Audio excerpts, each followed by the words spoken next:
Good morning, guys. Welcome back to Mornings with Granny. And yes, I'm sitting in the kitchen. I am busy doing something, and I'll tell you what it is in a minute.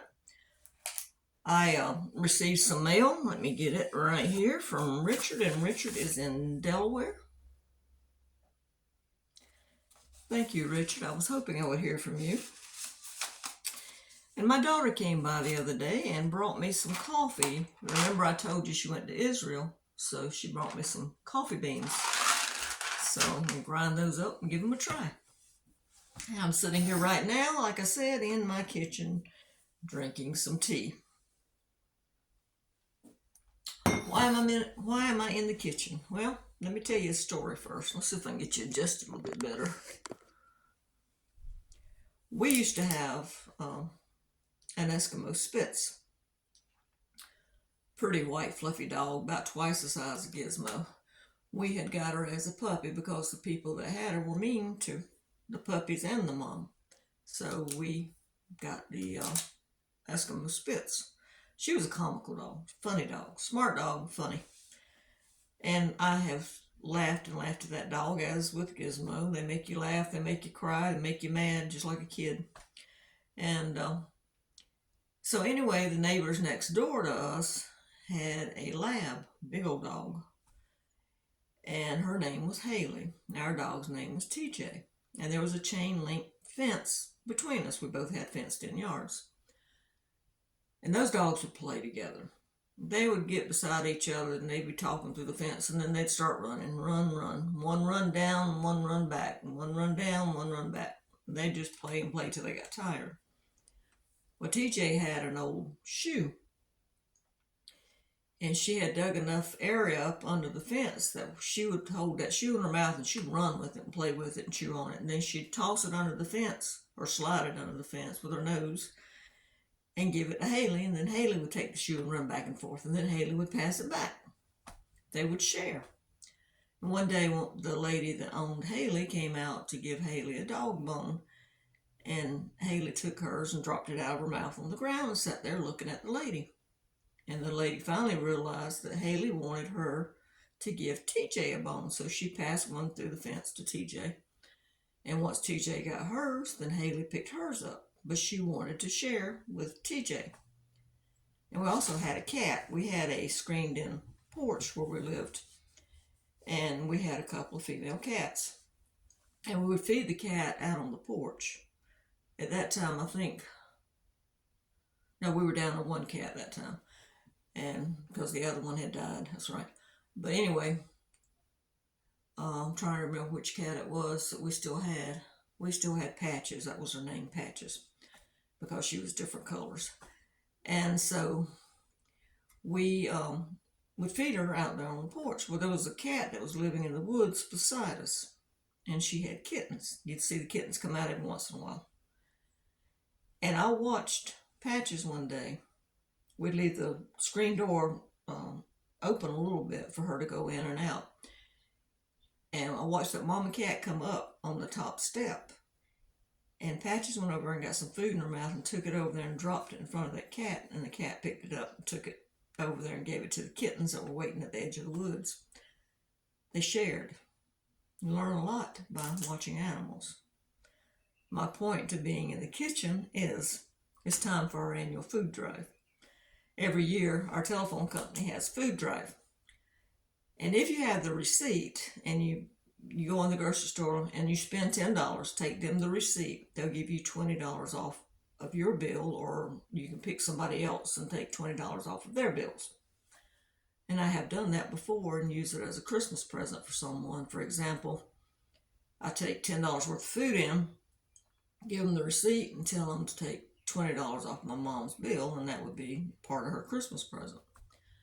So you can do that. Now, I don't have the receipt for this because I'm going through my food storage. So I'm in the kitchen and I'm sitting here because this cabinet here has food in it. So I was going through finding some stuff to donate. So I'll show you some of the stuff I found. And it's good to share. We got some beans. Everyone likes beans around here. Got a little can of corned beef.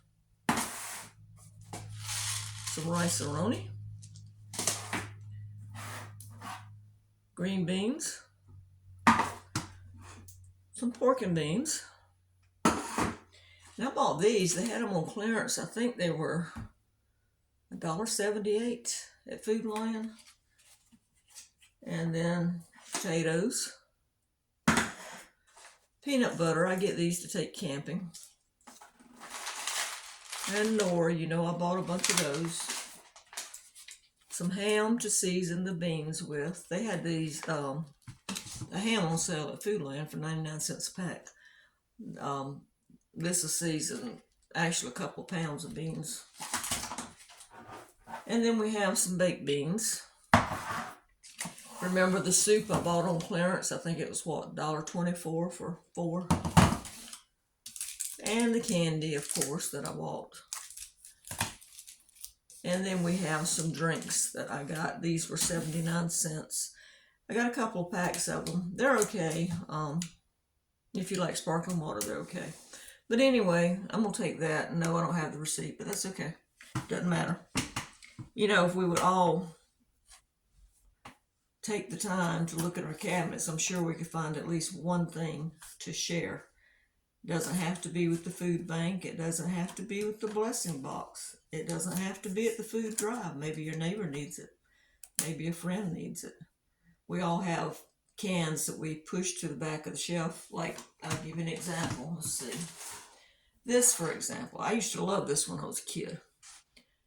I've had this for a long time. I mean, it's still good. I'm trying to see the date on it. It's good till 2025. See? I don't know if you can see it or not. But anyway, I bought some because I used to love this stuff. I'm not a big fan anymore. And it's one of those cans that, you know, you're looking for something to cook. You keep pushing it back, pushing it back. We all have at least one can in the cabinet. Well, I won't say all of us have. Most of us have. Let me correct myself right now. One can that we keep shoving around.